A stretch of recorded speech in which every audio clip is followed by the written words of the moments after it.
Well, a lot of times I think about art as a tool, like a very practical, utilitarian tool, because I use it so many ways each day. I use it like art therapy, getting rid of like bad feelings, anxiety, things like that. And I use it like a game where I challenge my mind all of the time, like for fun. I use it like coffee, having a cup of coffee every day, like a stimulant to get my nervous system really going. And I use it basically as a way to interact with my perceptions.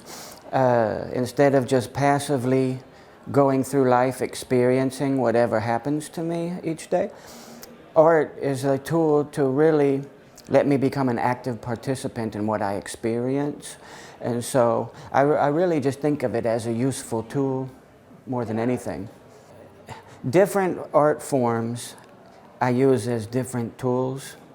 So like a performance will have a different purpose than drawing. I would say as far as comfort zones go, to me, being in a comfort zone can facilitate skill. Like being comfortable all the time gives you time to really focus and work on your craft and really do focus on your skill. But at the same time, always staying in your comfort zone, it hinders my creativity. So, and I think this is because as a human being, like an animal, my mind all the time, everyone's mind is all the time focusing on things that are different or changing. Like if you hear a loud noise or something, you're automatically going to look to see what it is, like this.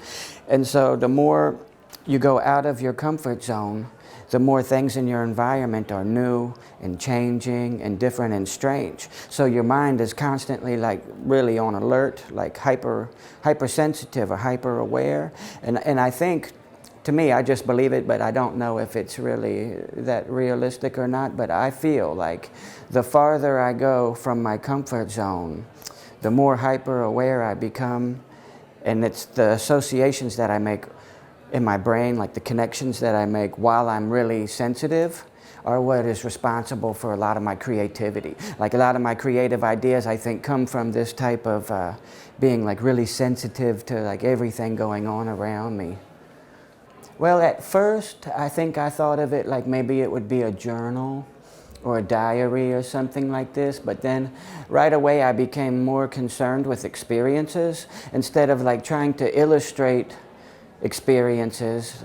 Like if I went to the store, instead of drawing myself going to the store, I was trying to channel the experience and draw what it felt like or what I thought about it or ideas, behaviors, things like this. And so the self-portrait, to me, over time, it became a way for me to, what I feel is access my subconscious. And I started seeing things in the pictures that were like hidden fears or motivations, desires, my drives, things like this. And so then I thought, and like a couple times, like as I was still in college when I started, I did some wild pictures. Like one day I did a wild picture. I have fangs and like some claws or something. Then I went out and got drunk, and then I got into a fight. Well, after a couple of times that this happened, by the third or fourth time of drawing myself like crazy colors with fangs or something, I thought, ooh, I better not go out and get drunk tonight or I might get into another fight. So then I started seeing it as a way to really have a dialogue with my subconscious. And then I can't really predict my future, but it kind of gives me a better way of sensing what may or may not happen, and then it's hard to explain. But I also think of it like as a sensory organ, like a seeing or hearing, a drawing, but it's like in a sketchbook, so it's outside of my body, but it's like an external way of seeing what's inside of me internally.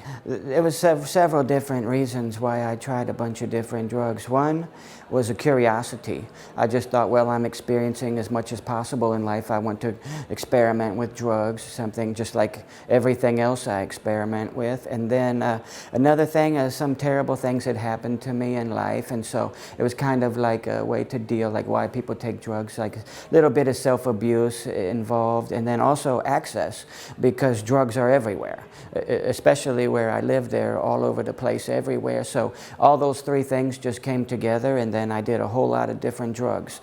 But I will say, because I've done this every day for so long now, over 21 years, out of like 10,400 pictures and experiences, only 85 of them are on different drugs. So it's like less than 1% of my life, like a 0.82% of my life is on drugs. It's very small. I know they say a lot of times artists are like a mirror. They hold up a mirror to society and reflect things that are going on. And a lot of times people will say, like if there's something bad happening in society, like a videographer, someone will capture it and they'll say, look at this, now pay attention to this. And this awareness will like wake people up and try to inspire them to do something. But instead of being a mirror, I think it would be better to think of, for myself, I think instead of a mirror, I would like to be a prism and let the light of the society shine through me.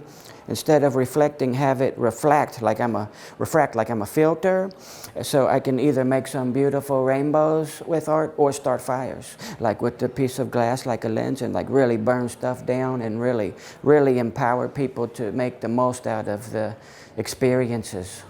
And I think that's the main thing that art has done for me as a tool.